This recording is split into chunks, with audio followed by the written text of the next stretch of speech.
എന്താണ് സമാധാനം?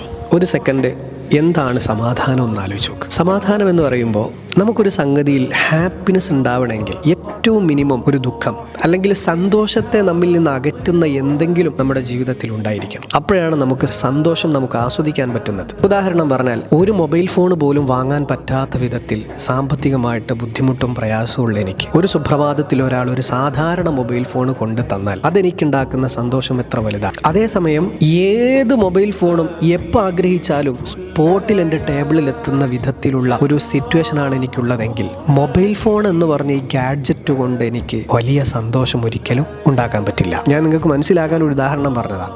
ആഗ്രഹങ്ങളൊക്കെ സ്പോട്ടിൽ നടക്കുന്നത്, ഏത് കാര്യവും എപ്പോഴും നമുക്ക് കൺമുന്നിൽ തന്നെ പെട്ടെന്ന് ലഭിക്കുന്നത്, ഇങ്ങനത്തെ ഒരു ജീവിതമാണെങ്കിൽ നമുക്ക് സന്തോഷത്തെ ആസ്വദിക്കാൻ പറ്റുമോ എന്നാലോചിച്ച് നോക്ക്. കാത്തിരുന്ന് കിട്ടുന്നതും ആഗ്രഹിക്കുന്ന ഉടനെ കിട്ടുന്നതും രണ്ടും തമ്മിൽ വലിയ വ്യത്യാസമുണ്ട്. വലിയ സമ്പന്നനായ ഒരാൾ ആ സമ്പത്ത് കൊണ്ട് എപ്പോഴും ഹാപ്പിയാണോ എന്ന് ചോദിച്ചാൽ ഒരിക്കലുമല്ല. അത്രമേൽ സമ്പത്തില്ലാത്ത ഒരാൾ എപ്പോഴും ദുഃഖിതനാണോ എന്ന് ചോദിച്ചാൽ ഒരിക്കലുമല്ല. മനുഷ്യന്റെ സന്തോഷം, ദുഃഖം എന്നൊക്കെ പറഞ്ഞത് അതൊരു തരം വേവ് മോഷനാണ്. ചില സമയത്ത് നമുക്കത് പീക്ക് ലെവലിൽ കിട്ടും, ചിലപ്പോൾ ഡൗൺ ആകും. ആ ഒരു ഹീലിംഗ് ഫേസ് നമുക്കുണ്ടാകും, പിന്നെയും അപ്വാർഡ് ഡയറക്ഷനിലേക്ക് വരും. ഇതാണ് ലോകത്തെ 100% മനുഷ്യരുടെയും ലൈഫ്.